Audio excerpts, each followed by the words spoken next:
Shelomo, yang berarti kedamaian atau Salom. Nama asli Salomo adalah Yedija, yang diberikan oleh Tuhan sendiri dengan perantaraan Nabi Natan. Nama Yedija ini menandai membaiknya relasi antara Daud dengan Tuhan yang sebelumnya rusak karena dosa Daud kepada Batsheba yang mengakibatkan anak pertama Daud meninggal sebagai konsekuensi atas dosa tersebut. Karena anak kedua ini tidak mati, Daud melihat bahwa Tuhan telah mengasihinya kembali. Maka dari itu diberilah nama Yedija, yang berarti Tuhan atau Yahweh mengasihi. Salomo memerintah kerajaan Israel Raya dari tahun 969 sampai 922 sebelum Masehi. Daud mengharapkan supaya Salomo membawa kerajaan Israel pada puncak kejayaannya, yaitu kedamaian tanpa perang atau konflik dan kemakmuran bagi rakyatnya.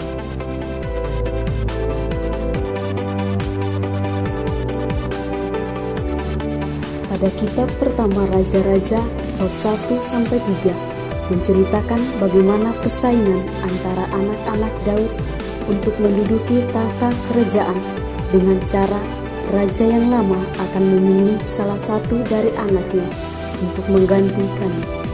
Namun saat itu Daud sudah mulai pikun dan keperkasaannya mulai hilang. Adonia anak Hagit, salah satu istri Daud, memanfaatkan hal tersebut dengan membujuk Daud supaya menetapkannya menjadi raja. Daud sangat memanjakan anaknya, sehingga anak-anaknya tidak bisa membedakan mana yang benar dan salah. Adonia persis seperti Absalom kakaknya yang ingin menyingkirkan ayahnya sendiri demi kekuasaan. Adonia pun mencari dukungan dari beberapa orang penting di istana seperti Panglima Yoab, Imam Abiatar, anak-anak raja, dan pegawai-pegawai istana.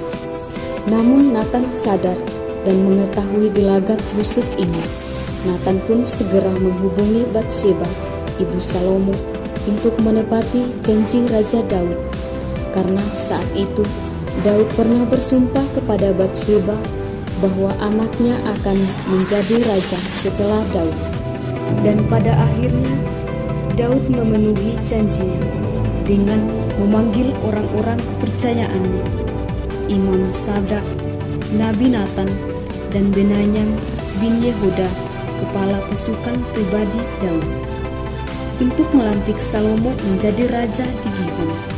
Setelah Daud melantik Salomo menjadi raja, dia menyingkirkan lawan politiknya seperti Adonia dan Panglima Yoab dibunuh. Dan Imam Abiatar dipecat dari jabatannya yang bertujuan untuk mengokohkan tahtanya. Inisiatif dari Daud, karena Daud merasa Salomo masih muda, belum banyak pengalaman dan banyak musuh dalam seni. Salomo menjadi raja pada usia 12 tahun. Dia mengakui bahwa dirinya masih muda dan belum berpengalaman. Orang bijak itu seperti anak kecil yang memiliki sikap rendah hati, mengakui bahwa dirinya perlu pendampingan. Mendengarkan adalah kunci untuk menjadi bijak. Salomo banyak mendengar nasihat dan arahan dari orang terdekatnya, seperti Batsheba, ibunya sendiri, dan Nabi Natan. Baginya bijaksana bukan tentang intelektual saja, tapi kebiasaan dan tindakan praktis dalam menghadapi persoalan. Salah satu kebijaksanaan Salomo tampak dalam sebuah kisah tentang dua orang ibu yang bertengkar di depan raja untuk merebutkan seorang bayi.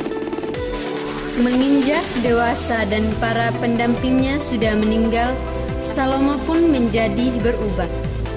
Ia ingin Yerusalem menjadi kota metropolis dengan bangunan yang megah.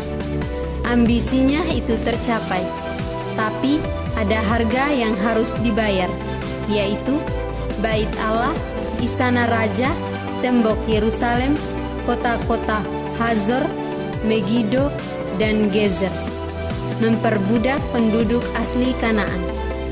Salomo sangat diskriminatif dan xenofobia atau takut orang asing. Membuat 12 wilayah berdasarkan keefektifan dalam membayar pajak. Kepala daerah ditentukan oleh pusat dan tidak dipilih oleh orang lokal setempat. Kerajaan dianggap kokoh, kuat dan berjaya ketika rajanya mampu membangun kuil. Strategi Salomo untuk menunjukkan kepada kerajaan-kerajaan lain bahwa kerajaan Israel sudah mencapai zaman keemasan. Mengisahkan tentang proses pendirian Bait Allah, keindahan dan kemegahannya, serta berbagai ornamen dan alat-alat untuk peribadatan di Bait Allah. Pembangunan itu berlangsung selama 7 tahun. Bait Allah bukan tempat tinggal Allah.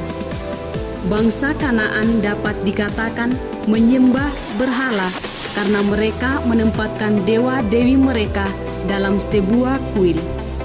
Bait Allah adalah tempat berjumpa dengan Allah, dan Bait Allah orang merasakan misteri Allah yang transenden dan imanen. Debir dalam bahasa Ibrani dabar, yang berarti berbicara atau menyatakan, dan firman atau tindakan.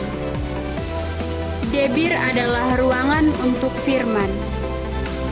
Debir sering disebut ruang Maha Kudus atau dalam bahasa Ibrani Kodesh, Kodashim, karena sangat kudus.